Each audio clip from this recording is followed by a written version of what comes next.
Hey everybody, Pastor Vern with the daily update for May 5th, 2020. It's a Tuesday.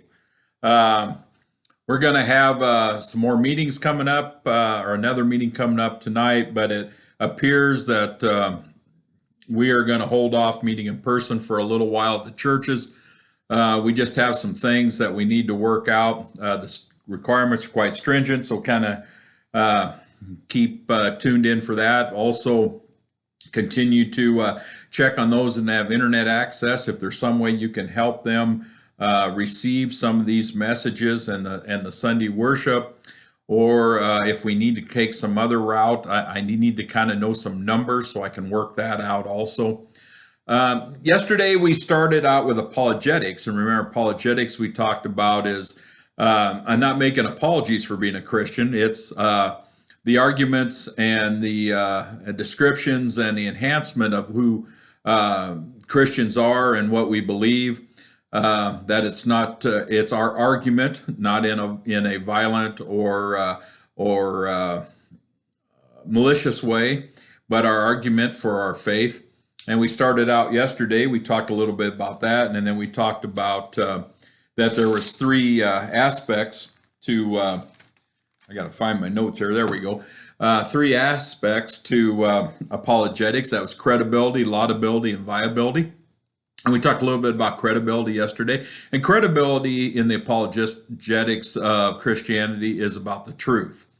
That we hold these things to be true, that certain events and promises were made by God, such as Christ was crucified and then raised from the dead, that he was able to do miracles, that he taught morals and ethics, and that through our relationship with the Holy Spirit, we have the opportunity to also receive salvation. Those are the basic truths of our faith.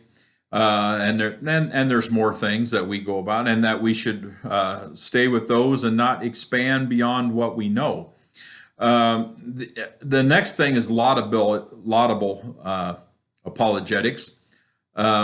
And that has to do with actually the value or worth of Christianity. It's a different type of, for lack of a better term, argument.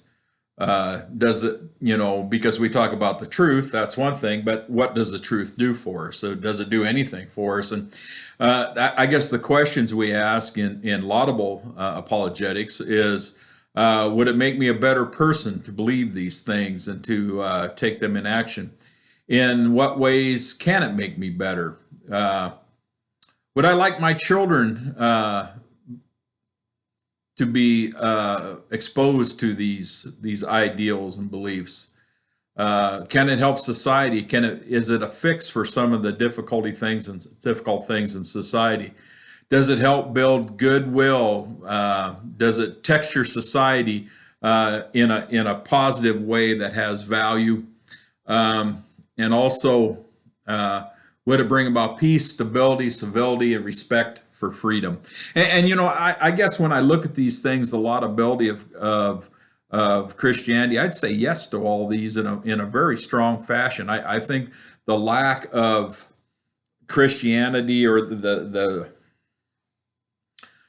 pushing away of Christianity by so much of our society, has caused us to be a coarser, caused us to be less civil, has cost us a lot of stability, and it takes a lot away of a lot of the peace of mind and heart that we had in other generations.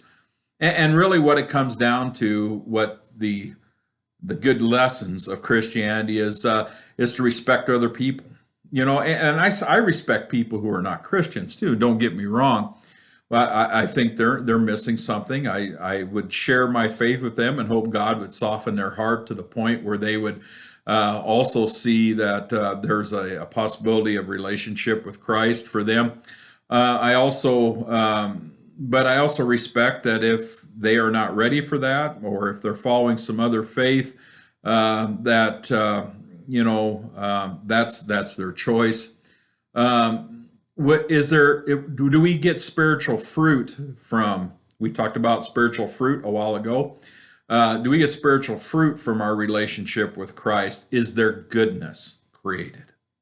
And that's another thing that I think is sorely lacking. Not to say that there are not good people who are not Christians, but I think the continual teaching and lessons that we get from going to worship, from these type of devotions that we're doing here, from Christian reading, from all the things that help us stay connected, is a good thing for the world, to bring more goodness in the world. And is there a tradition, a history, a culture of faith that is positive? Okay, that's what is that working positively in our lives. That's the laudability part of apologetics. Can we take the truth and turn it into something that's positive and a an uplifting of society? Does it help us with our character? Is it praiseworthy to follow this faith? I mean, are you so? Does it do anything for your soul and your spirit to bring you into a place where you can be a better neighbor and a better friend? So that's really the part about the laudability of apologetics. Tomorrow we're going to talk about the viability of apologetics, and then we're going to move on to something else. We're going to continue with these kind of churchy terms and words for a while, because this has just given us a good time to do some learning, and for me to do some sharing of some things that I think could enhance your not only your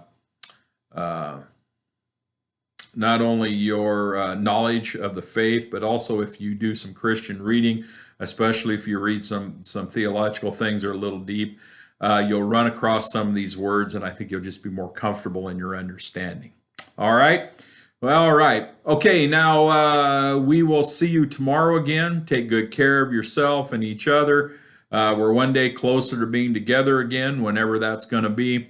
And remember to take care of not only yourself, but others by, I'm encouraging people to wear masks in public. I'm encouraging people to use a distancing, social distancing.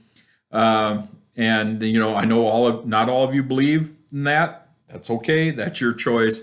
But for myself and my family, I think that's something that is a choice that is good for us and good for the people around us. And also, I want to thank people for all their prayers.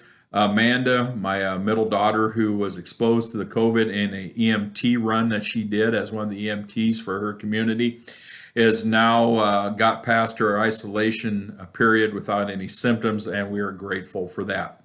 All right, we will see you tomorrow. Blessings.